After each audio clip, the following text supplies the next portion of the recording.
queria agradecer a presença de vocês aqui e dizer que estou muito feliz de fazer esse contato aqui no Espírito Santo, né? Quando eu cheguei aqui na federação, eu vim para o Espírito Santo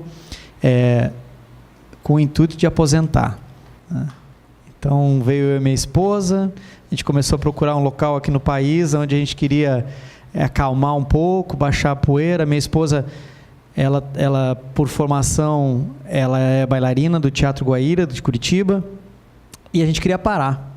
Vamos parar num lugar, vamos achar um lugar aqui nesse país, que a gente trabalhava muito fora do país e um pouco aqui no país também. E aí a gente começou a fazer um tour aí no país, né? Eu estava morando no Rio de Janeiro, onde morei por quase 20 anos, e ela saiu de Curitiba, eu acabei levando ela para o Rio, e começou todas essas mudanças no Rio de Janeiro, né? Eu trabalhava no Teatro Municipal do Rio de Janeiro, como bailarino, trabalhei 15 anos lá no teatro, e quando cheguei aqui no Espírito Santo, eu fui assistir um espetáculo aqui de dança também, com uma companhia estrangeira que eu já tinha dançado, e aí encontrei o pessoal da dança aqui, o meio da dança. E nisso estava acontecendo um espetáculo de fim de ano do SESC, do SESI, e aí convidaram para eu dar uma olhada, eu acabei me envolvendo, e a gente sabe como é que a coisa acontece, a coisa vai andando, né? E hoje eu tenho a felicidade de estar aqui no Espírito Santo, atuando dentro da cultura, gerenciando a cultura do sistema, do SESI, da FINDES, tentando contribuir um pouco com algumas experiências que a gente vai tendo pela vida, a gente começa a trazer para cá e ver se a gente consegue contribuir com isso, tá? Hoje, é um pouco difícil a gente falar da gente mesmo, né? Então, quando a Clara veio conversar comigo sobre o projeto, e quando eu vim conhecer o laboratório aqui, na hora eu lembrei de todas as dificuldades que a gente tinha lá no início, né? Isso há 20 anos atrás, 25 anos atrás. E quando a Clara falou comigo sobre o tópico carnaval, da gente conseguir falar um pouco sobre isso, acendeu aquela luz e disse: eu quero isso, quero conversar com o pessoal, quero conhecer também o pessoal, e acho que tem um casamento muito bacana que pode surgir daí. Eu trouxe alguns exemplos daqui do que já acontece, né?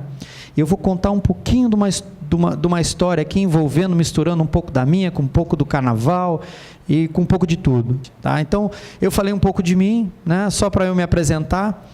Então, eu por formação, a minha primeira formação, eu sou oficial do Exército, fui até a patente de capitão, sou formado em Educação Física, formado em Marketing pela Fundação Getúlio Vargas do Rio de Janeiro, com MBA em Gestão de Projetos, e tudo isso eu vou falar um pouco, o porquê de tantas frentes.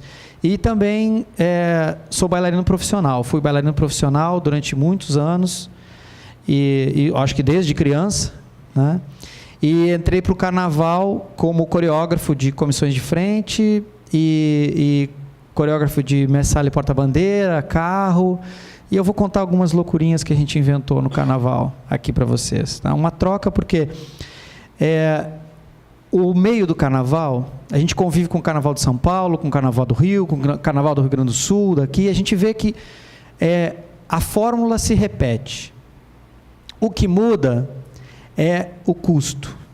O resto é tudo igual. O talento é igual, a capacidade é igual, tudo é igual, né? Eu pude figurar nesses outros ambientes de carnaval, estados diferentes, e fiz carnaval até no exterior. Fiz carnaval em Portugal, fiz carnaval na Espanha. Difícil acertar a batucada, mas a gente tentou, mas muito difícil. Difícil até de sambar com o barulho que eles estavam fazendo, mas a gente fez um desfile. Portugal a gente fez em Lisboa em 2007, foi o primeiro que a gente fez, né? E agora esse ano a gente levou para a França, fez uma turnê lá com um show que a gente tinha também.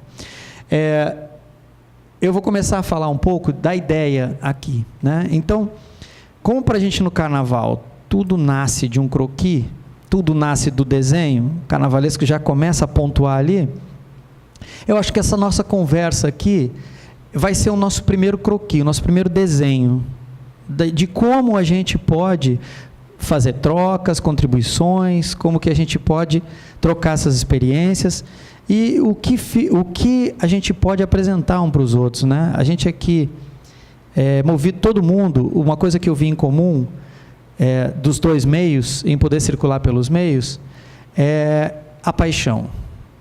Esse é o ponto em comum, acho que é aí que a gente consegue fazer a ligação, né? Eu vou falar um pouco mais para frente sobre isso, mas eu acho que o que conduz é esse sentimento, né? As coisas se realizam da forma que se realizam por esse sentimento. Eu vou falar um pouco, começando uma trajetória carnavalesca, né? Eu comecei numa cidade do interior do Rio Grande do Sul, chamada Pelotas, né? Que é mais conhecida pelo doce do que pelo carnaval, mas é uma cidade com bastante tradição no Rio Grande do Sul com carnaval, né? A primeira escola que eu pude trabalhar lá foi uma escola chamada Unidos da Tijuca. Essa aí foi depois. Unidos do Fragata. Unidos do Fragata. Uma escola familiar, uma escola pequena, uma escola que começou com um sonho de uma pessoa que era, hoje ela já é falecida, mas era a avó da minha cunhada. Então, lá na cidade de Pelotas, eu já tinha começado como bailarino, como coreógrafo, estava trabalhando, me chamaram para o carnaval, né? Foi a primeira experiência. E é um vírus que, depois que a gente tem contato com o carnaval, e vocês sabem disso, muito mais do que eu até, a gente não consegue mais sair. Ele te desperta uma paixão de realização, porque eu acho que quem gosta, o artista, todo artista que admira todos os níveis de artes e os formatos de arte, quando você chega no carnaval, você tem uma enxurrada de todas elas junto. Você tem tudo junto. Você tem a plástica, a cênica, a música, você tem tudo junto. E você consegue transitar ao mesmo tempo por todas elas. Então é um processo de criação muito efervescente, aquilo está em ebulição sempre, você está, em cada canto que você olha, você tem uma criação. Nessa escola da Unidos do Fragata, a gente tinha que começar, como todas as escolas, do básico, né? Do básico mesmo, aquela coisa sempre da gente conseguir correr atrás de verba, e conseguir botar a escola na rua, de conseguir... Aí chegou uma época em que começa a faltar personagens e a gente tem que começar a cobrar o escanteio e cabecear ao mesmo tempo, né? Aí foi um ano em que o nosso mestre-sala, ele teve problema na perna, não podia atuar, e eu estava coreografando comissão de frente, e o carnavalesco me pediu para atuar como mestre-sala. Falei, eu sou bailarino, não sou mestre-sala. As pessoas têm essa ideia, né? E muitas vezes a gente tem que ter cuidado com isso, de que todo bailarino pode ser mestre-sala. Não, não pode não. Eu tentei por 2 carnavais, mas eu tentei buscar um pouco de informação sobre isso, né? Eu peguei uma passagem, fui para o Rio de Janeiro, e lá os ensaios técnicos naquela época, eles eram abertos, não eram fechados como eram hoje, que você pode entrar e participar do ensaio. Então, eu peguei, pode passar o próximo, esse aqui. Um amigo meu, lá do Rio, e fui na lateral do casal de mestre-sala e porta-bandeira da São Clemente, na época, né? E eu fui pelo lado com um caderninho anotando cada passo que ele estava fazendo. Ele fazia um passo e eu ia anotando, fazia um passo e ia anotando para ver se pegava aquela ideia ali do mestre-sala, como é que... Conversei muito com eles, foram super solícitos, me ajudaram muito, né? Foi o primeiro contato que eu tive com o Carnaval do Rio de Janeiro. Foi muito difícil, porque é fechado, muitos contatos são difíceis, ainda mais chegando do Rio Grande do Sul, onde não tem a mínima tradição em carnaval. Então, foi um pouco conturbado, mas esse casal abriu para a gente conseguir ter alguma experiência, né? Pode passar. E depois disso, depois desse primeiro contato lá, anos depois, chamaram, a São Clemente convidou para fazer uma coreografia do casal de mestre-sala e porta-bandeira. Isso eu estou falando quase 10 anos depois. E aí eu fui coreografar este casal, né? Só que eles não me reconheceram. Eles não me reconheceram e aí a gente começou a falar um pouco de carnaval, um pouco disso, um pouco daquilo. E eu acabei tendo a honra de coreografar eles 10 anos depois, né? Eu só falei isso para eles na véspera do carnaval. Lembra aquele gaúcho que veio aqui perguntar para vocês e tal? Coisa mais ou menos aconteceu por aí. Então, eu estava chegando no Rio de Janeiro, já tinha entrado para o Teatro Municipal como bailarino e não tinha ainda tido a oportunidade de conseguir penetrar no mundo do carnaval. Então, é aquela coisa, a gente pega um currículo, bota embaixo do braço, né? Que currículo no carnaval é uma coisa que não quer dizer muita coisa, porque a gente tem que ver na prática mesmo como é que funciona. Ninguém é contratado por currículo no carnaval, todo mundo é contratado por prática. Eu vi fazer isso, eu vi fazer aquilo. Mas a escola, uma escola que estava no grupo C, na época, abriu as portas e foi a Tradição. Foi a primeira escola. O Ike Batista tinha acabado de sair de lá, eles já estavam com dinheiro porque venderam o teto, então tinha dinheiro em caixa, porque tiveram que vender o teto lá da escola, mas conseguiu fazer esse primeiro, me dar essa primeira oportunidade dentro do carnaval. Foi a escola Tradição. Então, eu fui para a Zona Norte, e a gente vê uma realidade um pouco diferente, né? A realidade do grupo C é bem diferente do especial, é outra realidade, sobrevive muito de doação das escolas grandes, usou uma alegoria, um carro, alguma coisa, e pega e coloca no desfile dela e vamos embora. E vamos dar um jeito aqui, muda a cor, muda isso, vamos dar um jeito. E eu precisava meio que aparecer no negócio ali, e fui dar a segunda investida da cara de pau. Fui para Beija-Flor, que é aquela coisa, no Rio Grande do Sul a gente conhece carnaval pela TV, né? A gente começa o desfile e a gente fica prestando atenção em todos os detalhes do que está acontecendo. Aí, quando eu cheguei lá na Beija-Flor, eu lembrei de uma comissão de frente que teve há muito tempo atrás, que para mim foi uma das melhores em termos de visual, que tinha um visual maravilhoso, e eu fui pedir para a Beija-Flor, né? Ó, eu queria essas fantasias aqui, se vocês me conseguissem. E a gente fez toda aquela burocracia, e o presidente foi falar também, mas são co-irmãs, então deu certo, eu consegui essa primeira chance no carnaval, que foi a comissão de frente da Beija-Flor. Nesse ano, eu consegui 4 nota 10 com essa comissão de frente, que eram essas as fantasias aqui, que a Beija-Flor me emprestou, uma fantasia milionária, com uma pedraria toda aplicada, foi um negócio maravilhoso. Daí, essa parceria, aí abriu um pouco de portas para outras escolas, né? A Império Serrano foi a próxima que me chamou. Na Império Serrano, eu fiquei alguns anos lá, a gente teve uma experiência muito boa mesmo, porque a gente conseguiu, lá dentro da Império, como é uma das primeiras escolas do Carnaval do Rio, a gente vê uma escola mais raiz, né? É uma escola que a gente consegue ver e participar da origem do samba, origem das escolas de samba, ainda se traz essa tradição muito junto. Vocês que são do Carnaval, falou Império Serrano, a gente lembra da bateria direto, que pode estar no grupo que tiver, sempre vai ser a melhor bateria do Carnaval do Rio. Por quê? Mantém uma tradição, porque traz isso junto, não muda as suas raízes e consegue se adaptar e agora, graças a Deus, conseguir dar um salto um pouco maior. Então, da tradição e depois da Império Serrano, aí começou a aparecer outros trabalhos e a gente foi evoluindo em comissão de frente. A gente tinha comissão de frente, que era aquela coisa da ala fechada, e que a gente tinha guardiões, vinha todo esse processo, né? Ainda não tinha uma pegada mais artística nas comissões de frente, né? A gente começou, dentro do Teatro Municipal, a gente começou a conversar e dizer, olha, acho que aqui a gente pode contribuir.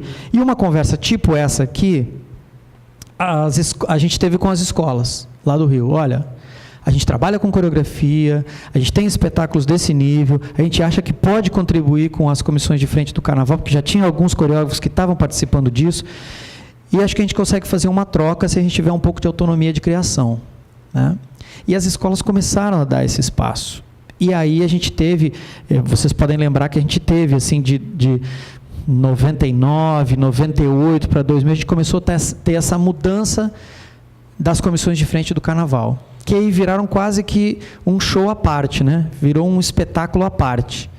E a gente formou comissões de carnaval, onde a gente, comissões coreográficas de comissão de frente, comissões coreográficas de comissão de frente, porque a gente se reunia alguns coreógrafos, e aí a gente pontuava as ideias, a gente fez um grande laboratório e via qual eram os enredos das escolas, e a gente pontuava, aqui a gente pode fazer isso, aqui a gente pode fazer isso, quem vai assumir essa aqui? Esse vai assumir isso, vai assumir isso. Se vocês começarem a ver esse universo das comissões de frente no carnaval, você vê que um ano está coreografando uma escola, aquele coreógrafo, depois ele vai no outro ano, está na outra, esse veio para cá, essa dança das cadeiras, mas gira sempre os mesmos nomes, as mesmas pessoas, às vezes entra alguém. Aí a gente pôde fazer algumas coisas no carnaval, porque depois que vão dando linha, a gente vai criando loucura, né? A gente vai criando até onde dá. E aí a gente fez algumas comissões de frente que tiveram bastante repercussão, que foi a da troca dos vestidos, né? Que isso aí também nasceu de um amigo que acabou separando, e aí ele meio que entrou em depressão, e para a gente dar um up nele, a gente começou a levamos primeiro um livro de mágica, depois a gente começou a ir a festival de mágica, e um dia, estava com ele, a gente viu esse truque aí. Ele disse, vamos levar para o carnaval, que isso aí pode funcionar. Aí a gente falou com o Paulo, na época, a gente estava na Tijuca, falou para o Paulo, e disse, bom, mas isso aí é uma coisa complicada de fazer, como é que a gente vai fazer isso? O truque acontece uma vez, você troca 5 vezes de roupa, e depois, não dá para montar, entre um jurado e outro não dá para fazer mais, não vou ter que criar uma solução, né? E aí que eu entro nesse mérito do carnaval. Por que as coisas acontecem no carnaval? Elas acontecem no carnaval porque são movidas à paixão.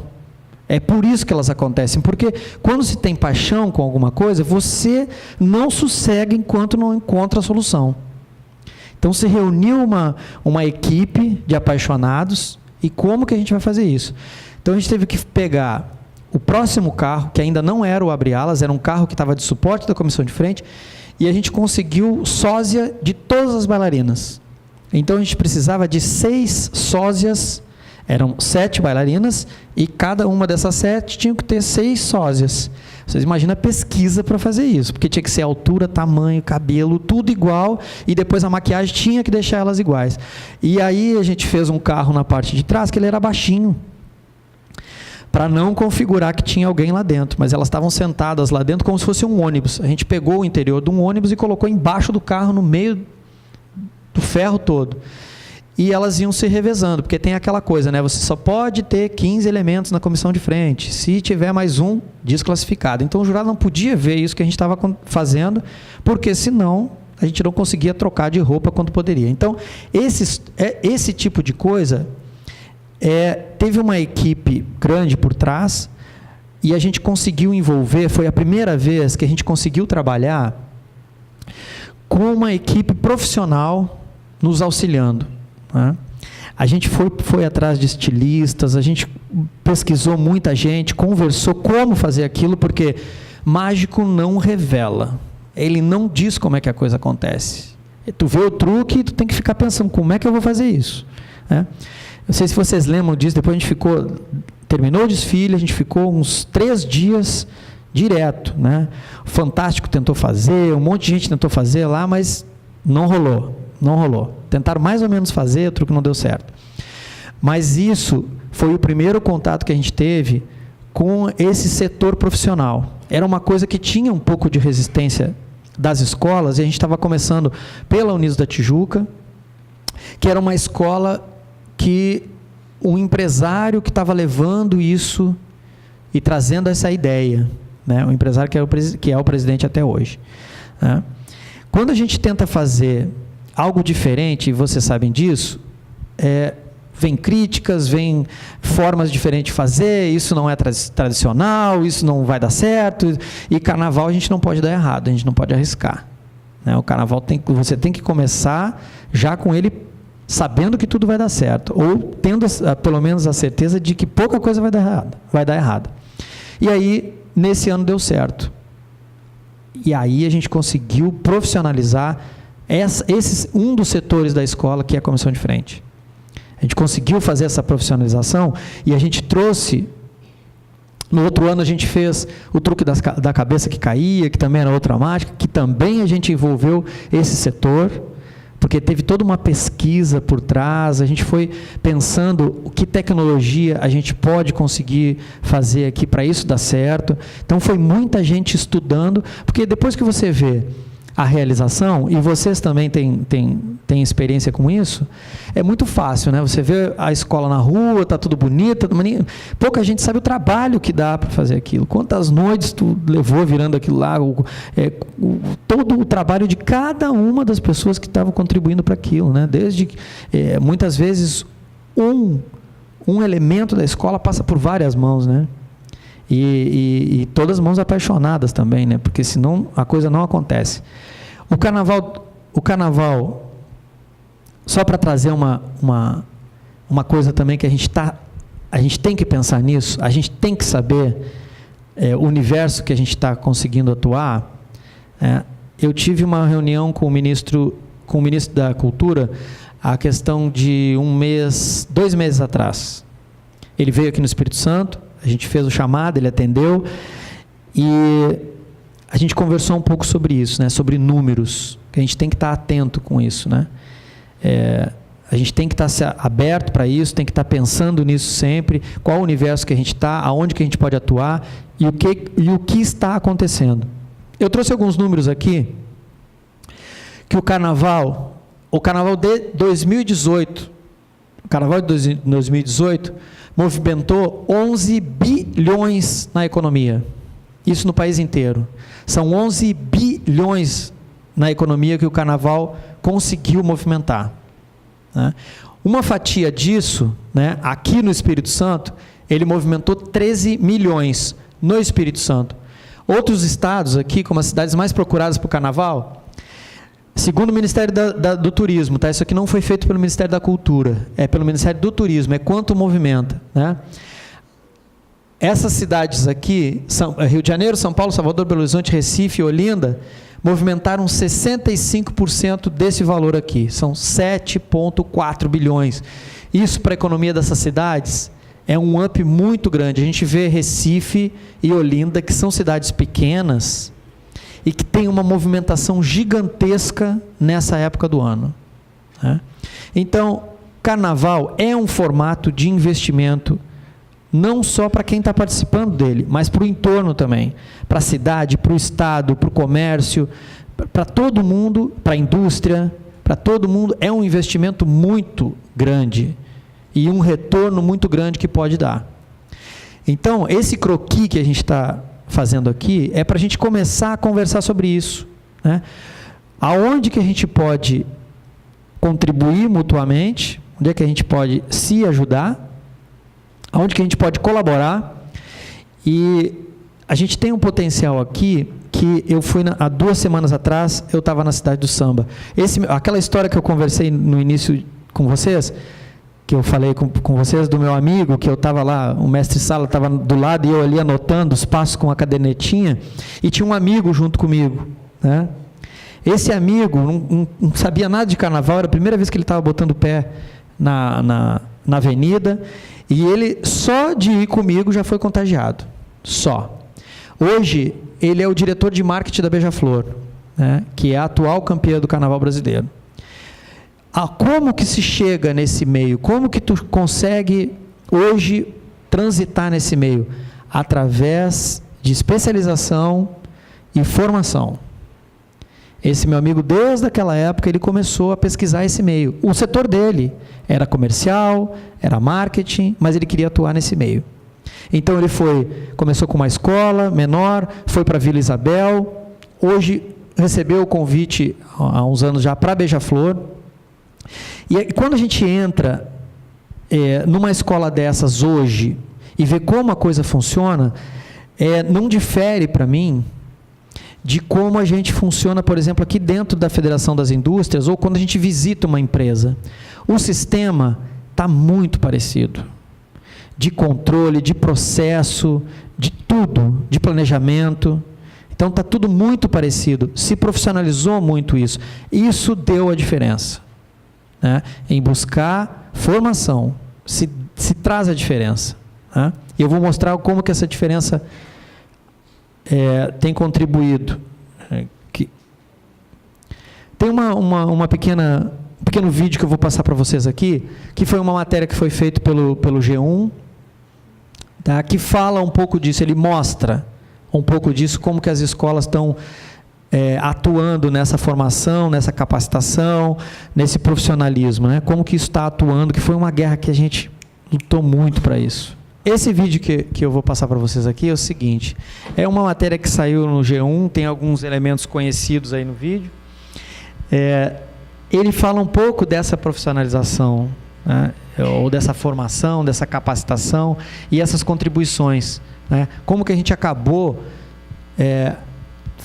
abraçando e dando a mão para esse outro setor e conseguindo essa capacitação que a gente vinha procurando tanto, né? Para a gente conseguir, principalmente, e dentro das escolas, eu pude atuar dentro do setor financeiro de algumas escolas, principalmente economia. Aí tem a grande diferença, né? Quando a gente trabalha com planejamento, com processo, a gente consegue uma economia muito grande, né? Isso é uma capacidade de realização maior. Quando a gente consegue economizar, a gente consegue acertar aqueles recursos para ter outras coisas que a gente não conseguiria antes, né? Então a gente está conseguindo, hoje, para você ter uma ideia, lógico que a reciclagem é algo muito presente no carnaval, tem que estar muito atento com isso, né? Mas eu vejo assim, empresas que a gente pode conversar, e como eu falei para vocês, eu fui na Cidade do Samba agora, que eu estou ajudando a Beija-Flor esse ano. A gente tem uma empresa que tem aqui no Espírito Santo, né? E a Beija-Flor, ela já está com o metal dela garantido para 2 anos, né? Toda a parte de ferragens para 2 anos. Eles têm 19 toneladas, né? E isso veio a partir de uma doação, né? A partir de conversas, de trocas e de uma empresa que a gente tem aqui no Espírito Santo, né? Só que tem no Rio de Janeiro também, se conversou lá, deu certo. Então são 2 anos garantido, né? E é muita ferragem que se usa, vocês sabem disso, nos carros desses é muita ferragem e um custo muito alto. Então isso aí foi através de, nem foi patrocínio, porque a empresa nem aparece, foi doação mesmo. Foi 19 toneladas. É um carnaval diferente, é uma economia, e a gente pode investir em outras coisas, conseguindo esse tipo de parceria. A procura por profissionais especializados aumenta a cada ano. E a disputa para ver quem vai brilhar mais na passarela do samba está cada vez mais acirrada. Quem ganha com isso são os profissionais e nós, claro, que podemos assistir a um espetáculo cada vez mais grandioso e criativo. Na reta final para o desfile, a marcação ainda não é do mestre de bateria.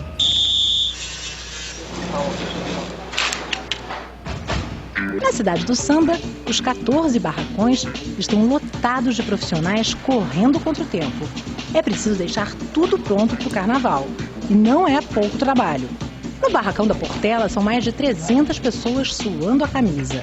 Aqui, na maioria das escolas, o trabalho começa com quase 1 ano de antecedência. E com a proximidade da folia, a demanda por profissionais só aumentou. Cleison começou como estagiário. No seu 3º carnaval, já é chefe de adereços de uma das escolas mais tradicionais do Rio. A paixão pela festa e o talento garantiram o trabalho.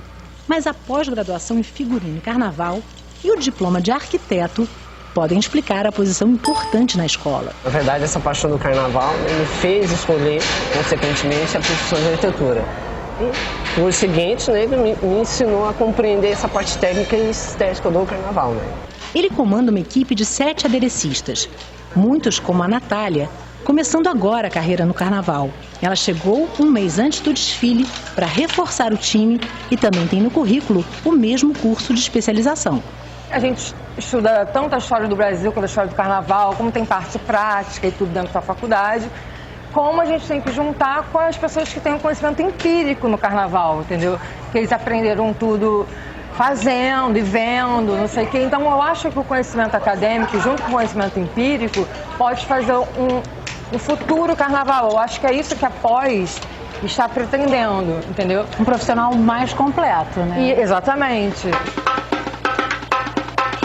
O diretor de carnaval da Portela explica por que o número de profissionais especializados aumentou. Hoje o carnaval demanda uma complexidade, ele pediu uma mudança, tanto no trato de roupas como no trato de alegorias, para que não ficasse no lugar comum. Ele diz ainda que para algumas funções sempre foi necessária uma formação acadêmica. Todo o mecanismo que nós hoje em dia usamos, nós ainda somos dependentes de firmas de fora, porque eles têm os especialistas que nos dão suporte para isso, mas cada vez mais vai se tornando necessário mais especialistas. O carnavalesco Alexandre Lousada, com a experiência de muitos carnavais, compara o que mudou nos últimos anos. Olha, nem só nos barracões, mas o próprio espetáculo em si se profissionalizou. Com a construção da cidade do samba, o espetáculo cresceu tecnologicamente também. Então nós fomos buscando dentro das nossas possibilidades o que nos faltava. A parte técnica, a parte acadêmica que às vezes a gente necessitava.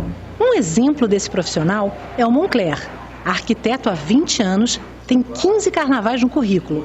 Ele desenha e acompanha a construção de um carro alegórico. Eu comecei decorando o carro e naquela época já existiam desenhistas em algumas escolas que faziam esse trabalho, né? Só que com a minha formação facilitou bastante para mim eu conseguir esse espaço.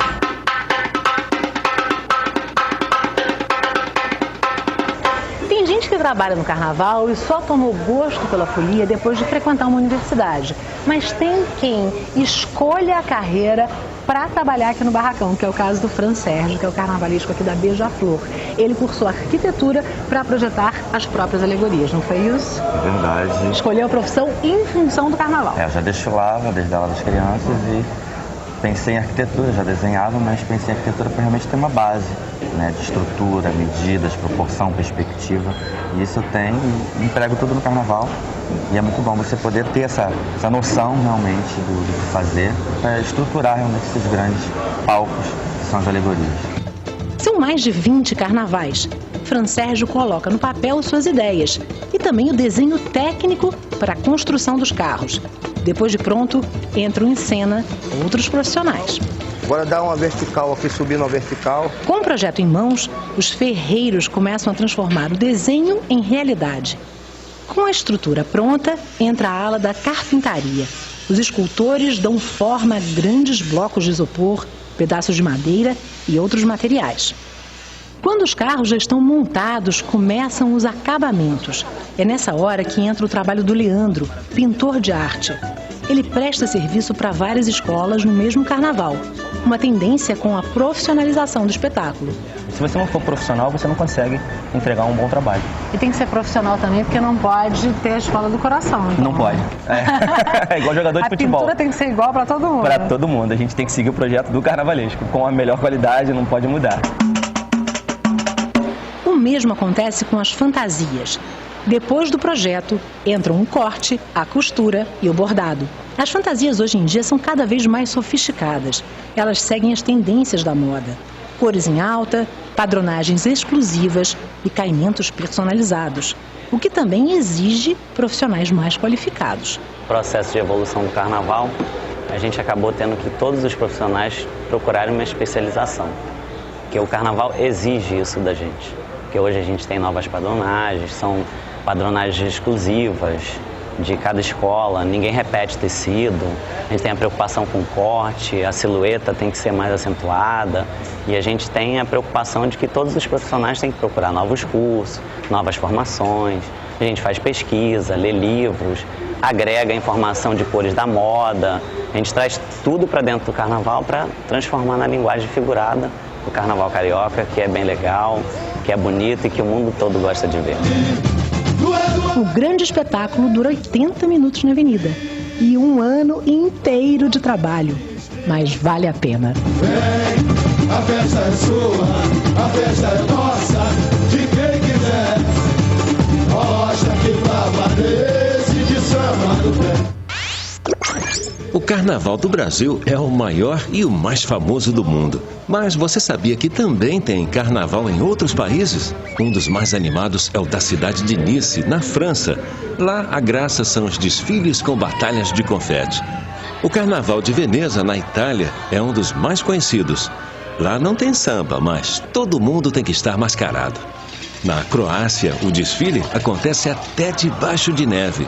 Em Taiwan, na China, tem banda nas ruas e até acrobatas. Até nos Estados Unidos tem carnaval, e é na capital do jazz, Nova Orleans, na Louisiana. Olha quanta oportunidade para nossa mão de obra mais que especializada. E cá entre nós, não há carnaval no mundo que supere o nosso. São duas coisas que reforçam o que a gente estava falando, né? Isso que a gente estava procurando, mas tem um cuidado. Dentro disso aqui, isso aqui é 2014, essa reportagem, e posso falar de bastidores para vocês. Uma coisa que a gente precisa ter muito cuidado na hora da gente começar a usar esse profissional e a gente começar a pensar na formação específica desse profissional, dá muita diferença quem não teve contato com samba ainda. Dá muita diferença. A pessoa que é do samba e se especializa, ela entende do universo que ela está falando. Se tentou fazer isso, se pegou gente, vamos pegar gente de tal curso, daqui e dali, para ver se consegue agregar. É difícil, a gente leva muito mais tempo para amadurecer aquele profissional. Então, um profissional que vive no samba, a gente consegue especializar ele, a gente consegue dar um a mais para ele aumenta o potencial e todo mundo ganha com isso. A escola começa a virar uma outra coisa, ela consegue se enxergar de um outro formato, ela começa a fazer coisas diferentes, com ideias diferentes, e hoje a gente precisa, principalmente no carnaval, ter ideias de economia. Principalmente, porque a gente não consegue fazer, e é duro falar isso, mas vocês vivem nessa realidade também. Hoje o carnaval, ele depende muito do dinheiro. Ele está com uma dependência gigantesca do dinheiro. Então, escolas que conseguem se organizar, e eu acho que essa realidade não é só no Rio, eu vejo isso no Rio Grande do Sul, eu vejo isso em São Paulo, e isso deve acontecer aqui também. Quando a gente tem um capital diferente, a gente consegue fazer um carnaval diferente. Então, isso é o quê? Capacidade? Não. A gente consegue trazer, e as escolas, vocês podem acompanhar que nos últimos carnavais do Rio de Janeiro, a gente viu que escolas que figuravam pouco, ou tinham, essa escola nem ia no desfile das campeãs, começaram a aparecer escolas, né, que a gente sabe de onde é que saiu essa escola, né? E ela tinha um capital menor do que outras escolas, bem menor, bem mais modesto. Aonde que essas escolas aplicaram? Elas aplicaram em formação. A gente tem alguns exemplos. A escola que o Miguel Falabella pegou para poder ajudar e tal, foi totalmente um laboratório, aquela escola. Então, a gente vê escolas que tinham, a Portela tinha acabado de passar por um incêndio, e devia muito, e no outro ano ela já cresceu, e no outro ela quase ganhou, porque aplicou a informação. Né? E essa formação que a gente fala, quando eu cheguei aqui, e deixa eu passar aqui para falar para vocês, a gente pensa assim, para quem chega de fora, olha o carnaval e pensa assim, como que essa bagunça toda pode dar certo? A gente tem que admitir, o carnaval é uma bagunça, mas é uma bagunça organizada. Só quem está lá dentro entende aquela bagunça, né? E como que funciona, né? As coisas só funcionam no carnaval por conta da paixão. É só por causa disso que ela funciona. Por mais que a gente faça planejamento, mais que a gente faça organização, por mais que a gente tente fazer tudo, a coisa acontece por paixão. Em 2013, eu estava na Vila Isabel. Aí chamaram para coreografar, eu e o Carlinhos, a gente estava coreografando a Vila Isabel, e aconteceu, e hoje está bem mais comum os assaltos na Avenida Brasil, né? Tá uma coisa comum demais, é quase certo. Você já deixa a caixinha do assaltante dentro da cabine do caminhão, para quando passar na Avenida Brasil você ter que pagar. E aí aconteceu um pouco antes do carnaval, a gente estava trazendo os instrumentos da bateria, da vila, e foi assaltado o caminhão da vila, era um caminhão baú, abriram e levaram os instrumentos, né? A gente levou uma grande parte dos instrumentos da vila. Isso um dia antes do carnaval. Começou aquela correria, e o mais importante de tudo e o mais emocionante de tudo é que em momento nenhum, isso a gente não vê em outros setores, é difícil a gente ver em outros setores, e o pessoal aqui que atua em outros setores vai concordar comigo, que existe no carnaval um coletivo de realização positiva. Todo mundo não se preocupa que não vai dar certo, porque todo mundo sabe que vai fazer realizar, que vai encontrar uma solução e que vai colocar na rua, e no dia do desfile a escola vai estar lá pronta. A única coisa que falta é pensar como que a gente vai solucionar, porque todo mundo já sabe que vai solucionar. Não existe não ter solução no carnaval. Isso é uma coisa, isso é uma troca.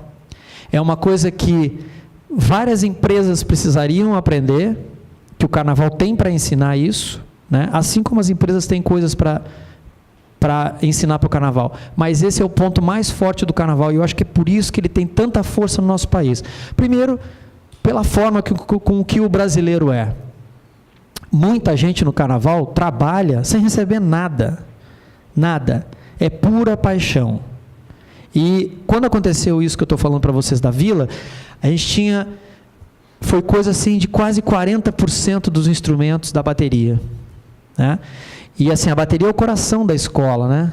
A bateria sem instrumento não acontece. Agora, como que a gente vai botar uma escola na rua sem bateria, né?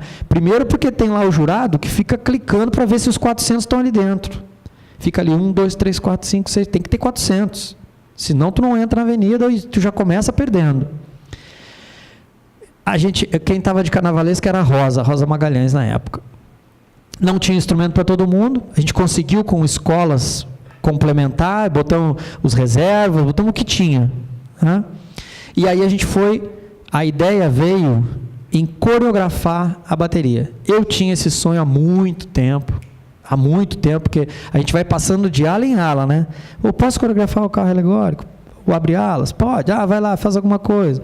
Posso coreografar a comissão de frente, posso coreografar a mestre sala e porta-madeira, posso coreografar a rainha de bateria. E tu vai, quanto mais espaço, tu vai te metendo ali, tentando pegar alguma coisa. Agora, na bateria a gente nunca chegou. Tinha aquelas coreografias de bateria que a gente fazia modestamente, baixa aqui, abre ali, faz assim, o recuo e tal. São coisas modestas, mas houve a necessidade. E isso nasceu da forma com que todo mundo estava engajado em dar uma solução para aquilo. Então, a gente coreografou a bateria, colocamos bailarinos dentro da bateria, com o mesmo figurino. Até hoje, ninguém sabe que quem estava tocando lá era bailarino, mas a gente tinha, assim, quase... Eu vou dizer para vocês que dos 400, a gente devia ter quase uns 100 bailarinos dentro da bateria da Vila Isabel de 2013, o ano que a Vila Isabel foi campeã, com uma bateria totalmente desfalcada, porque a gente colocou bailarinos que já têm o ritmo, colocamos aqueles instrumentos bem básicos para ele, para não fazer muito barulho mesmo, e o resto da bateria sustentou. E coreograficamente, a gente foi resolvendo isso para passar despercebido na avenida, e passou. Essa história é a história de bastidor, só a gente sabe. O jurado, mesmo os mais entendedores de bateria, não conseguiram perceber isso, né? Isso é paixão. Da paixão vem soluções. Quando eu cheguei e vi o que estava acontecendo aqui, o pessoal me chamou para conhecer os laboratórios e tal. Hoje a gente tem aqui um dos maiores laboratórios de moda do país, em tecnologia e principalmente em pessoal. A gente tem aqui no Espírito Santo, né? E já tem conversas, inclusive, a Beija-Flor, eu já conversei com eles, já mostrei o que se tem aqui. É uma ferramenta para ser usada. Eu que sou um apaixonado por carnaval, conheço todas as dificuldades, e vocês também conhecem, e a diferença que isso faz, né?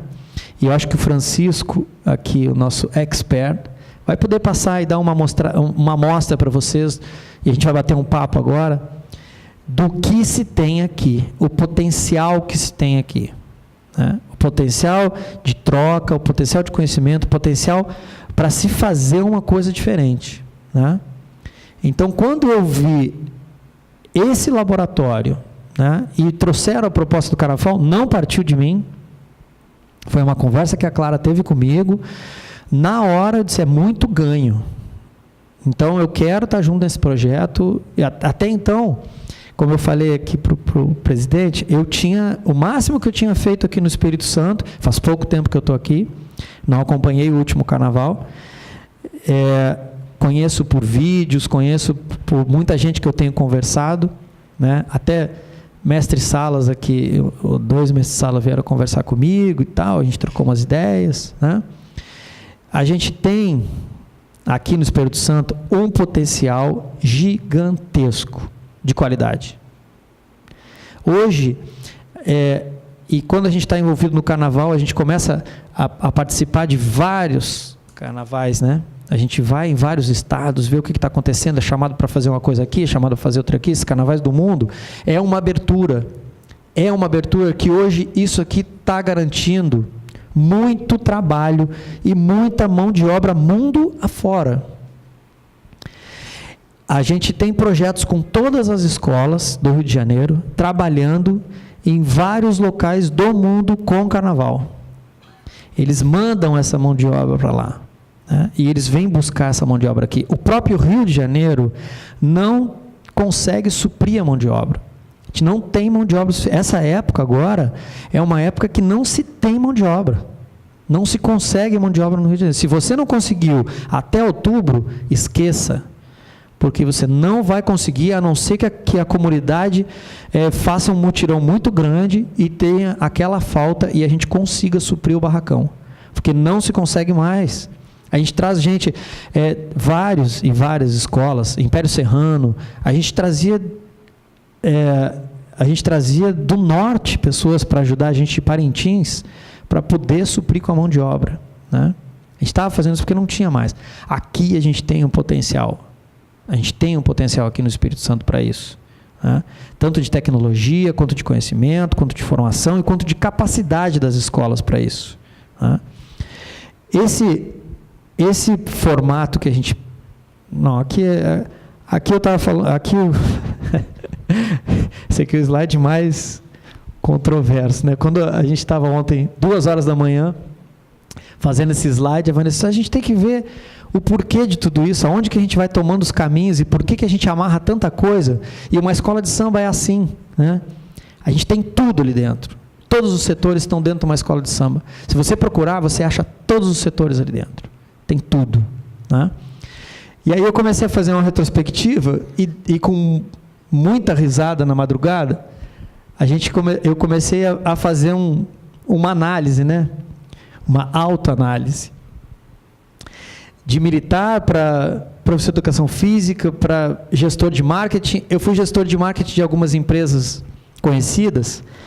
Fui gerente comercial Rio de Janeiro e Espírito Santo, da Nokia, antiga Nokia, que agora diz que vai voltar, da HP, que essa todo mundo conhece, né? Da Claro e da Vivo, né? Isso atuando como marketing e comercial, como gerente nessas empresas no Rio de Janeiro. Tanto a Claro, quanto a Vivo, quanto a Nokia, quanto a HP, a mesma ação que acontece no Rio de Janeiro, acontece aqui na parte comercial. Por que eu acabei caindo nesse meio? Porque quando eu estava no meio artístico, como bailarino, como coreógrafo, como diretor. Eu ficava 6 meses aqui no Brasil e outros 6 meses eu trabalhava fora do país, trabalhava na Europa, e vi esse tipo de profissional lá. Por que eles têm uma diferença? Por que o bailarino de lá tem a diferença? Onde é que está a diferença? A capacidade. A capacidade estava na capacitação, na formação. Por que um bailarino ia fazer uma faculdade de marketing e comercial? E depois ainda um MBA em relação a isso.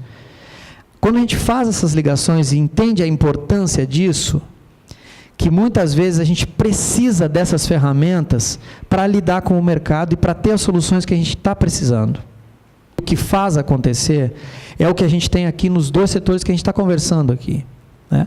O carnaval, os laboratórios, o pessoal do Modalab, o que a gente tem aqui é paixão. São apaixonados. Então, quem é apaixonado, e eu, desde o início da nossa conversa aqui, eu estou trazendo isso, a gente tem um combustível que alimenta aquele fogo que você chama de potencial. Então, o nosso potencial está diretamente ligado à nossa paixão. Eu posso falar diretamente desse contato com o carnaval, porque não existe outro formato que me levou para isso, e não existe outra vontade que me levou para isso, que não seja paixão. A gente trabalha, é um trabalho surreal, né? Carnaval é um trabalho surreal. Você vira madrugadas e madrugadas e madrugadas e madrugadas, e depois você não consegue entender o cansaço até o dia do desfile. Depois que você desfila, a ficha cai e você entende tudo. A gratificação, o retorno, o que você tem de retorno naquilo que você está levando para o público, né? O que você está levando de conhecimento, de cultura. É um espetáculo, não é à toa que é o maior espetáculo da Terra, né? E eu defendo isso com unhas e dentes. A gente tem cinema, e eu como um gestor de cultura aqui no Espírito Santo hoje, falo para vocês assim, todos os setores que a gente tem da cultura, nenhum é tão completo como o carnaval. O carnaval, ele é mais que um musical, ele é mais que um filme, ele é mais que uma exposição, ele é mais que tudo isso, porque ele compõe todas as artes juntas. A gente tem todos os setores artísticos dentro do carnaval. E a gente tem cada vez mais profissionais envolvidos com isso, né? E profissionais apaixonados. Quando você é apaixonado pelo que você faz, e você consegue potencializar e juntar com outras paixões, vira o carnaval. Então, hoje essa primeira conversa, né, esse nosso primeiro croquis, né, era para falar um pouco de troca de experiência e de potenciais que existem aqui, que eu vejo esse potencial em ambos os lados, né, que agora não são mais lados, né, a gente já consegue conversar numa mesma linguagem. Eu vim contratado pelo SESC. Foi a primeira contratação que eu cheguei aqui para fazer uma análise do setor de artes cênicas do Estado, né? Eu assisti mais de 30 companhias de teatro fazendo essa análise. E quando veio o ministro, a fala foi exatamente para isso, né? Porque a gente vem, hoje o Rio de Janeiro está realmente passando por isso, né? Se cortou verba do município, agora já se posicionou que vai cortar a verba do Estado, pelo mesmo motivo. E o carnaval vai ser diferente? Não vai ser. Já dá para ver dentro da cidade do samba que não vai ser diferente o carnaval. Só que aqui tem uma desvantagem em relação ao Rio de Janeiro, em termos de captação. Quando eu chamei, a gente chamou o ministro para conversar, a gente começou a falar de Lei Rouanet. Vamos falar de Lei de Incentivo à Cultura. Só que, para vocês terem uma ideia, aqui no Estado, no ano passado, tinha disponível para captação, por Lei de Incentivo à Cultura, que hoje todas as escolas do Rio trabalham com Lei de Incentivo à Cultura. Todas elas. Todas. Sem exceção. Grupo especial, acesso, B, C, todas. Aqui, as duas leis, a estadual e a federal. Aqui no Espírito Santo, no ano passado, tinham 42 milhões disponíveis para captação através de lei de incentivo à cultura, 42 milhões, foram captados 7. Só 7 milhões aqui no estado. Por que isso? Falta de informação. Pura falta de informação. Quando o ministro veio, a gente conversou com ele e quis falar exatamente isso, né?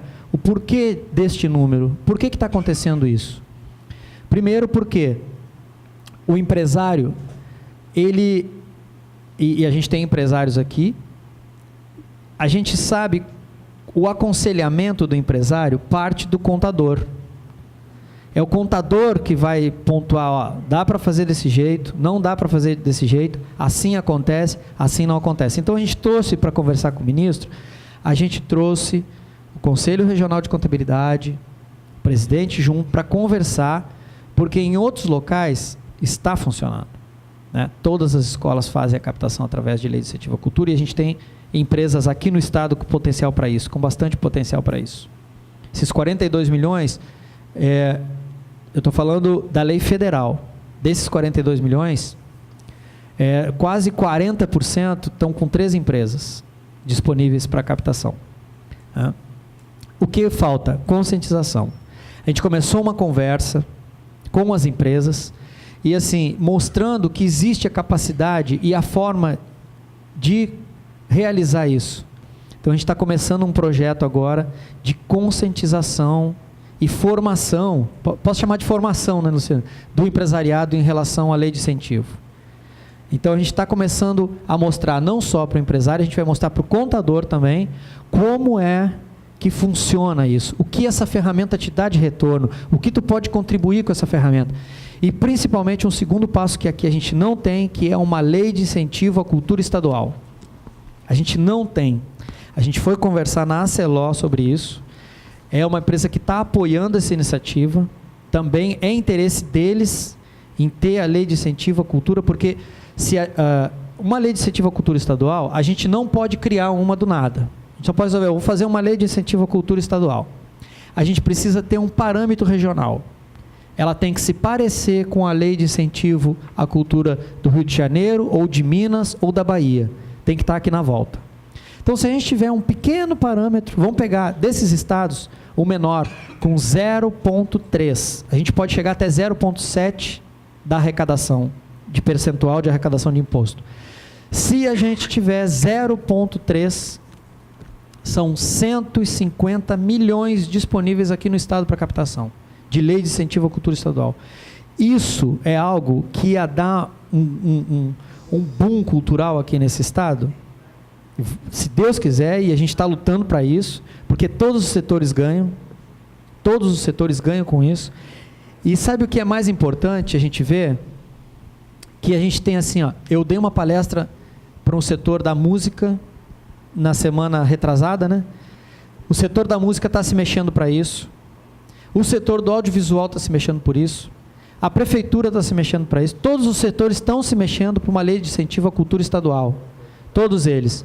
Eu acho que o que está faltando, se todo mundo tem essa vontade, está faltando unir, porque eu acredito que o carnaval também tem essa vontade, está faltando unir porque é muita gente querendo isso.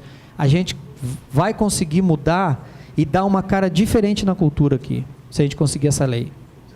Bom dia, gente, meu nome é Rislane, eu vim aqui representando a Escola de Samba Pega no Samba, lá de Vitória. Então, a partir do momento que eu pego essas pessoas que são da comunidade, que muitas vezes são eles que vão lá adereçar as fantasias, colocar, bota a mão num adereço, no ferro, em capa, e aí eu profissionalizo essas pessoas. E isso eu acho uma coisa muito boa, muito importante, muito bacana. Mas a partir do momento que eu fiz isso, eu fiz uma reflexão, né? Que eu fiz isso, a partir do momento que eu sou profissional, agora não sou mais, né? Só amante, só estou ali pela paixão. E da onde que a gente vai tirar os recursos para pagar esse profissional que agora ele vai querer receber pelo que ele se preparou para fazer, né? Então, essa é uma reflexão que eu fiz e eu trago aqui para vocês também, né? Já que a gente tem toda essa dificuldade em questão de recurso, né? Seria importante está profissionalizando, capacitando, eu acho que é importante, é uma coisa que não pode deixar de acontecer, mas a questão do recurso também para a gente valorizar esse profissional que se preparou para melhorar a escola que ele participa. Uma coisa está ligada à outra, né? A gente precisa da capacitação e aquela capacitação, e assim, eu vou contar uma experiência de lá, mas isso foi também, a gente começou esse projeto no Rio Grande do Sul, e a gente teve essa preocupação também, pô, vou capacitar, e depois como eu pago um profissional desse? De novo entra a paixão, de novo entra, porque a pessoa, muitas pessoas da comunidade sempre não tinham uma perspectiva profissional. A hora que tu capacitou essa pessoa começa a mudar a vida dela, porque ela tem aquela capacidade profissional e ela começa a explorar aquela capacidade profissional durante o ano, faz uma carreira. E no carnaval essa pessoa volta e se doa do mesmo jeito. Aconteceu isso, em várias escolas acontece isso. A escola é responsável pela capacitação e hoje, basicamente, o carnaval que vai sair esse ano, o carnaval do Rio de Janeiro, vai ser todo a Uber. A Uber está dando um pouco de dinheiro para cada escola, né? A Uber está entrando com dinheiro. Foi cortada a prefeitura, o governo do estado já posicionou também que vai cortar. Tudo é lei de incentivo à cultura. Tudo. Estadual, municipal e federal. As escolas estão basicamente com isso. E algumas doações, que são poucas, né? Mas acontecem ainda. Mas ano passado a Uber, assim, 1 milhão para uma escola, com o que tem que apresentar, é muito pouco. É muito pouco. A Uber disponibilizou 500 mil para cada escola, né, do especial. Não se faz nada. Aí quando eu vejo o Roberto falando aqui de um orçamento de 56 mil,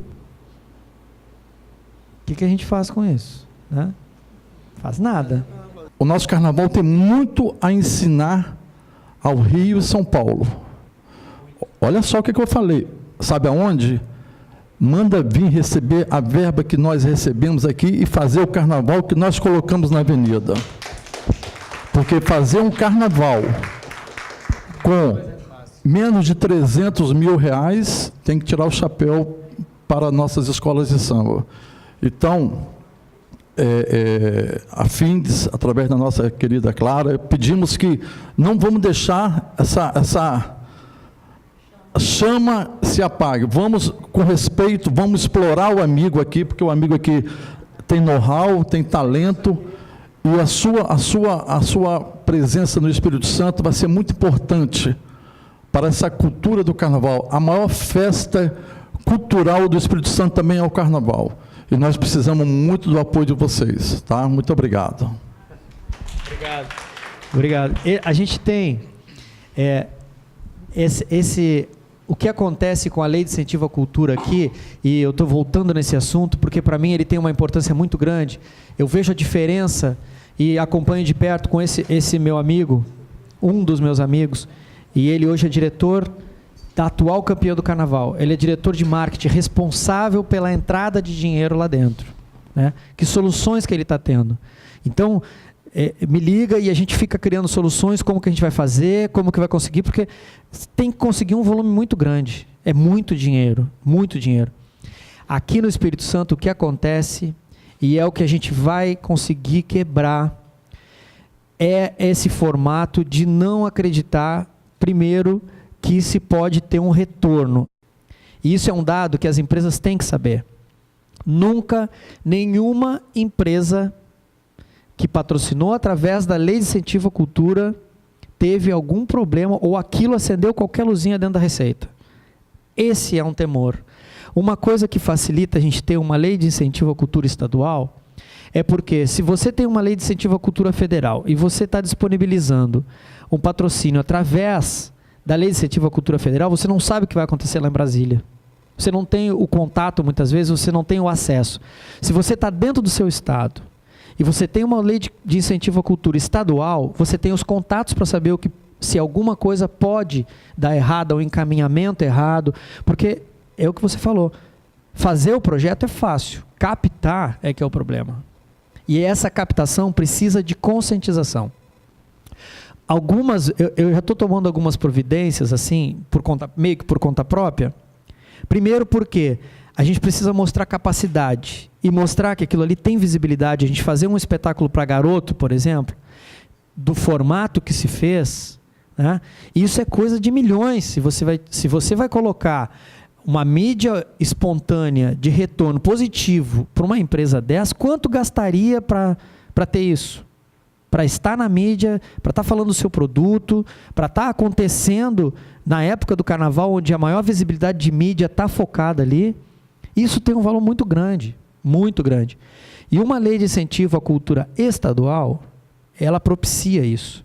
Você tem o controle, você tem uma confiança maior da empresa no Estado, aqui no Estado, porque você sabe os caminhos que estão acontecendo, você conhece as pessoas, você sabe para onde está indo, você sabe que algum problema fica mais fácil de resolver aqui. Hoje, o Rio de Janeiro vai fazer o carnaval dele em cima da lei de incentivo à cultura estadual. É em cima dessa lei que ele vai fazer. E todas as escolas. Você vai falar com qualquer escola.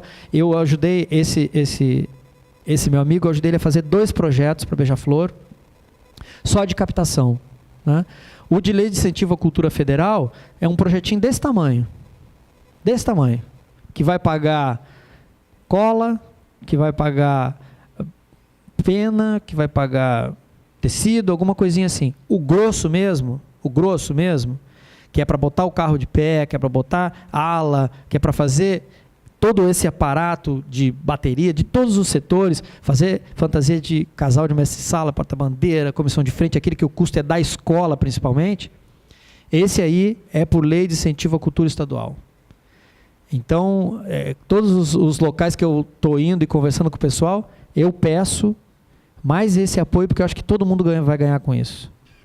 Olha bem, não sei se ele citou, nós tivemos o incentivo da Lei Rouanet em 2013, através de um deputado federal que deu força, voando, ele estava com o presidente da Ambev, dono da Ambev, né? E de lá o cara mandou uma ligação para Minas Gerais, onde a Ambev funciona mais. De lá veio 350 mil, nos tornou campeão. É muito fácil você trabalhar com ajuda. E, às vezes eu, nos meus pedidos, eu nem peço dinheiro, porque dinheiro compromete a gente, o dinheiro entra, eu preciso só de material. Me manda pena, me manda... Porque para mim tudo é dinheiro, a gente, entendeu? A gente precisa do material para trabalhar, que é tudo que faz. Então, eu tive o recebimento de uma Lei Rouanet em 2013, porque um político se interessou em ajudar. Agora, critico mais uma vez, políticos que no nosso estado são tudo ruim. Falo na cara deles, como eu falei agora aí. Esses dias nós tivemos uma comenda, vai ser agora realizada no dia do samba. Aí eles nomearam a comenda Dona Ivone Lara. Merecido, a gente conhece Dona Ivone Lara. Mas por que não ser um representante aqui do Estado, que lutou pelo samba, morreu pelo samba, fez tudo pelo samba? Aí entrou segunda proibição, teria que ser vivo. Porque a gente tem muitos grandes, ou melhor, teria que ser morto, vivo não pode, né? Aí nós conseguimos nomear, até para os presentes aqui que não sabem, a comenda nós conseguimos virar o nome para o mestre Ditão, presidente, até a qual ele é presidente atual agora, que morreu no dia do carnaval com esse sofrimento também, por falta de verba. Isso é uma realidade. Antes a gente falava, o Carnaval do Rio de Janeiro movimenta milhões. Quando parou de chegar esse dinheiro, aquela coisa de enrolar a bandeira. Teve escolas que a gente viu que fofoca de bastidor, e isso é uma coisa que a própria tradição. Eu trabalhei lá dentro, a gente tinha um patrocínio direto, está enrolando bandeira. Porque a gente pensa num formato em que a gente cria dependência num setor, a gente criou dependência financeira num setor, espera o dinheiro público, né? Quando ele não vem, a gente faz o quê? E realmente o apoio político é fundamental nesse processo. Agora, se a gente consegue criar uma independência que não dependa do apoio político, e assim, eu não consigo ver outro setor e outro formato que não seja uma conscientização empresarial, um apoio empresarial, e a gente conseguir trazer, e falo de novo, na nossa lei de incentivo à cultura estadual. Isso eu vi vários estados, eu vi isso acontecer no meu estado, no Rio Grande do Sul, eu sou do Rio Grande do Sul. Eu vi acontecer no meu estado isso. Quando se criou uma lei de incentivo à cultura estadual, não se tinha um carnaval no volume que tem hoje. Hoje a gente tem um carnaval na fronteira, em Uruguaiana, que a gente leva metade do elenco quase do Rio de Janeiro para a fronteira, Uruguaiana, que é uma cidade que tem o quê? Não chega a 400 mil habitantes. Uma cidade pequenininha, sabe? Mas tudo por lei de incentivo à cultura estadual. A pessoa que faz essa lei, que redigiu e faz o projeto para a lei de incentivo à cultura estadual do Carnaval de Uruguaiana, veio aqui há 2 meses, a Josiele, 3 meses atrás. Ela veio aqui e a gente conversou sobre isso. Viu os projetos, como é que estava fazendo, como que fez, aonde que entrou a contrapartida das empresas, né? Porque assim, carnaval, você não pode comprometer o seu enredo com uma contrapartida direta. Eu acho que você foi muito corajoso, né? Falando da Garoto e colocando explicitamente isso aí, né? É difícil a gente ver isso. É muito difícil, porque, por exemplo, no Rio de Janeiro isso não pode acontecer, porque você depende dos direitos autorais, dos direitos de imagem na Globo. Então não pode aparecer outra marca direta. Então isso não pode acontecer lá. Então você não poderia falar, por exemplo, um enredo. Você vê que os enredos são todos subliminares, né? As empresas aparecem no ensaio técnico. A Brahma aparece no ensaio técnico da Grande Rio, mas no desfile não. Então aqui, se a gente tem a possibilidade de fazer isso, né, é um horizonte que se abre mais. A gente tem um projeto desde 2005 que chama Pimpolho da Grande Rio. Eu faço parte desse projeto. O que acontece? A gente pega no final do desfile da Grande Rio. Em 2005 a gente criou, tem um padrinho meu que eu respeito muito, trabalhei bastante com ele, que foi o Ricardo Medina. A família trabalha com Rock in Rio. Eu dirigi um dos eventos que chama Expo Rio Mobile. Eu dirigi esse evento e a gente começou esse projeto na Pimpolho da Grande Rio, uma escola infantil, toda feita com material reciclado do carnaval, toda, de início ao fim. Nada ali na escola foi colocado ali não sendo reciclagem, toda ela. Hoje as escolas estão fazendo, a Grande Rio começou isso há 3 anos e agora as escolas estão fazendo. Termina o desfile, lá no final do desfile já tem caminhões estacionados, você tira a sua fantasia e você já joga dentro do caminhão, aqueles que não vão participar do desfile das campeãs, que não vão poder voltar, e esse recolhimento no desfile das campeãs é quase que 100%. Tudo se recolhe e as escolas mirins hoje estão fazendo o carnaval delas todo com material reciclado. Aí se acabou criando outro nicho aí, porque as escolas do grupo especial estão pegando o próprio resíduo e transformando para o outro ano. Porque começaram a ver como que as escolas infantis estavam botando qualidade nesse material reciclado. Nós tivemos esse insight, acho que Deus iluminou, nós tivemos esse insight, porque eu estava assim, veio uma voz e falou assim, invista no samba. Eu perguntei de novo, meu diálogo interno, invista no samba. Aí eu falei para este fenômeno aqui, ele pegou assim, o quê? Samba, já estou dentro. Ele me deu, eu estou arrepiada falando com vocês, emocionada. Algumas vezes eu chorei aqui hoje, porque me emociona ver uma paixão transformar em realidade só pela paixão. O que move as pessoas é a paixão. Nós temos no bolso, todos vocês aqui têm um computador. O homem chega a ter um computador que antigamente o computador da Vale do Rio Doce ocupava essa sala todinha, que eram os antigos. A gente evolui na tecnologia, mas não evolui nos relacionamentos.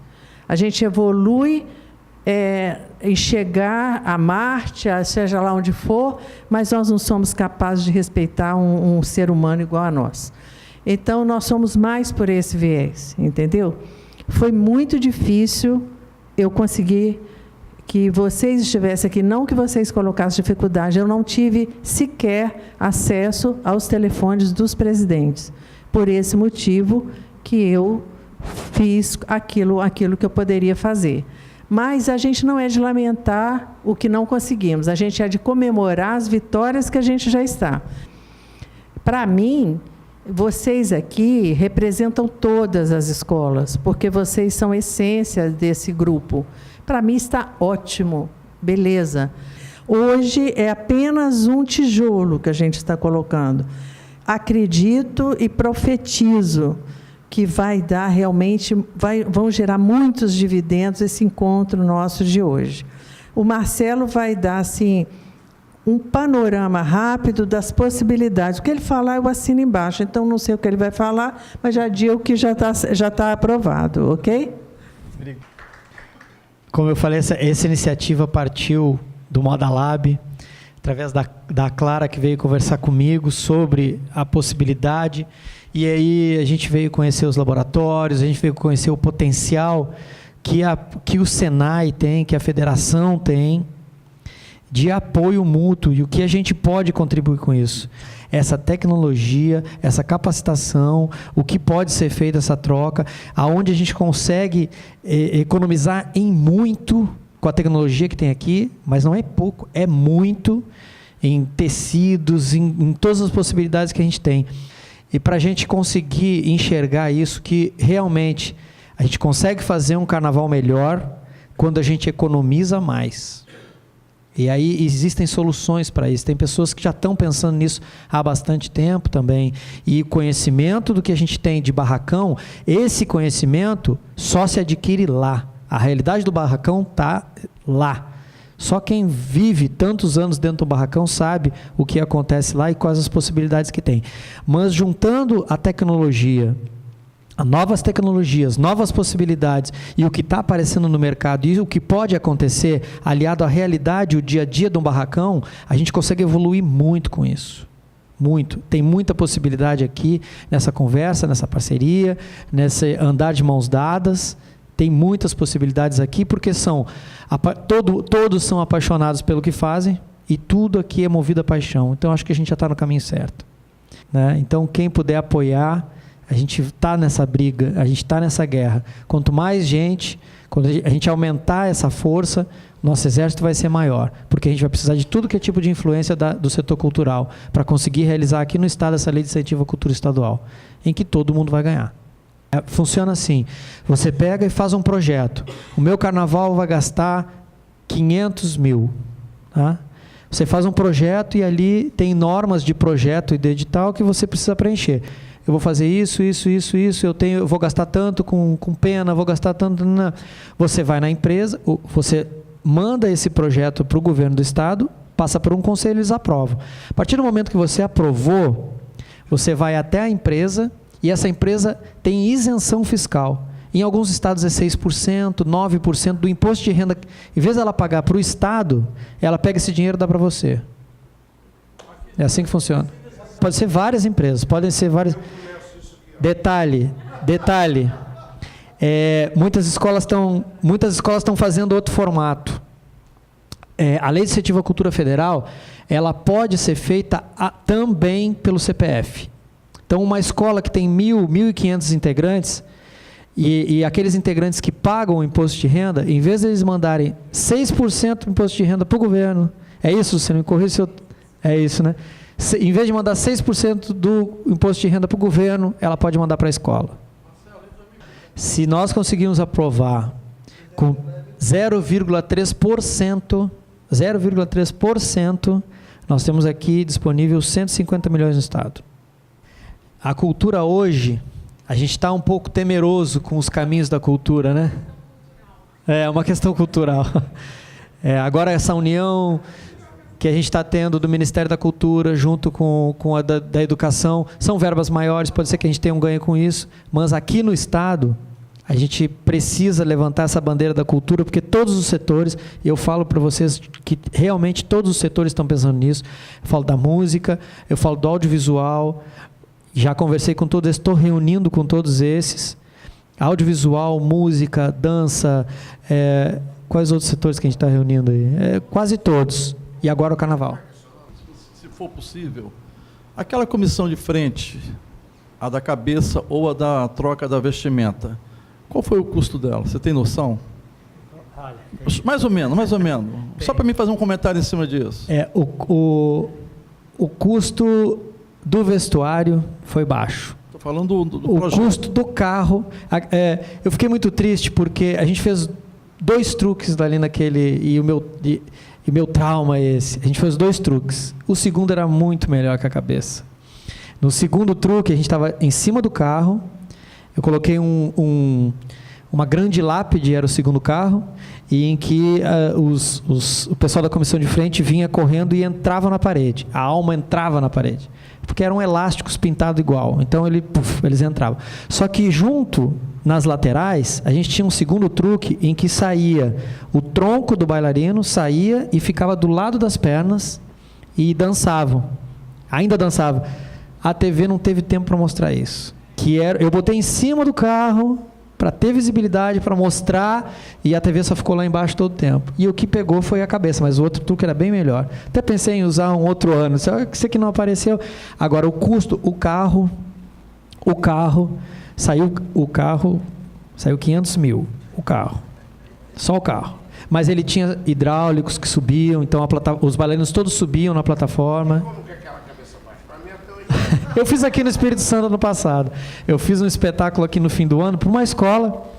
E aí eu botei esses truques, esses 2 truques, né? Só que é o seguinte, a gente faz um contrato com o mágico, que o primeiro mágico não deixou a gente revelar, que a gente teve que pesquisar, mas o segundo da cabeça a gente já fez sem fazer contrato com o mágico, então a gente pode revelar esse aí. É uma estrutura de metal, que vai presa no joelho, sobe 2 hastes e monta uma ombreira aqui. A estrutura está de metal. Você tem um casacão por cima, quando você baixa. O mais interessante disso foi a seleção, que eu quase fui linchado na seleção. Depois do primeiro dos vestidos, todo mundo queria fazer a comissão de frente. Aí eu reuni na quadra da Tijuca, assim, mais de quase 200 bailarinos querendo fazer a audição. E geralmente a audição, você dá uma aula de dança, pula para cá, levanta a perna e você pega os melhores. Nesse ano, a gente não pode revelar, porque tudo tem que ser escondido, porque senão eles pegam a tua ideia e colocam... vai lá tira a foto, pega a tua ideia, coloca no meio da ala só para desvalorizar a tua comissão de frente. Então era tudo escondido. Aí eu peguei o pessoal, nós vamos começar o teste. O que eu preciso que vocês façam agora é todo mundo agachar. Aí agachou todo mundo e a gente foi passando, você, o resto, muito obrigado. Teve pessoas que saíram de Minas Gerais para ir até lá, agachar, não conseguiu agachar como a gente precisava e a gente teve que dispensar. Nossa, gerou uma revolta, porque todo mundo já tinha aquecido, eu via pessoal alongando, porque o que eu precisava? Eu precisava que o tendão da pessoa fosse bem alongado, nem todo mundo tem isso. Por mais que tu seja bailarino, tem muitos bailarinos que não têm esse tendão alongado. Por quê? Quando fizesse o truque, ele tinha que agachar e ele tinha que conseguir sentar com o glúteo no calcanhar, porque senão quando ele fosse baixar, a bunda ia para trás e ia revelar o truque. Ele tinha que conseguir descer reto. Então é uma estrutura de metal que tem uma ombreira. Quando você agacha, você bota a mão, segura e a ombreira fica lá em cima. É simples. O carnaval e os profissionais do carnaval, eles são iguais em capacidade. Você vai em São Paulo, são iguais em capacidade. O que muda é quanto ele tem para gastar. Todo mundo compra no Rio, né? Vou comprar camarote, vou comprar... Se você comprar o setor A ali, o primeiro é o melhor. Porque aquele ali é o pessoal que trabalha em barracão. A emoção está ali. Tanto que hoje, todas as comissões de frente, a gente tem coreografia especial para aquele setor. A coreografia vai ter só para aquele setor. É ali que você sabe se vai vingar ou não. Eu queria só finalizar aqui, falar um pouco, tá, do objetivo, de um dos objetivos maiores desse encontro também, e assim, o quanto que a FINDES, a Federação das Indústrias, pode e quer contribuir com isso, o tamanho, como fala a Clara, o guarda-chuva que a gente tem aqui para essa contribuição, os setores que a gente tem, o network que isso também se tem aqui, e que a gente tem aqui capacidades maravilhosas e que eu digo para vocês, assim, que eu estou convivendo com essas pessoas, a capacidade que eu vejo você vai no interior do Rio Grande do Sul, vê um talento, você vai no Rio, você vê outro talento, você distancia e depende aonde você está, mas os talentos são os mesmos e as capacidades são as mesmas. A gente tem que fazer esse resgate. Eu concordo com você quando você fala essa visão também que o capixaba tem de si. Eu comecei a ver aqui, no meu estado, para você ter uma ideia, no meu estado, no Rio Grande do Sul, a gente valoriza um monte de pedra empilhada, que são as missões. São construções jesuítas, né?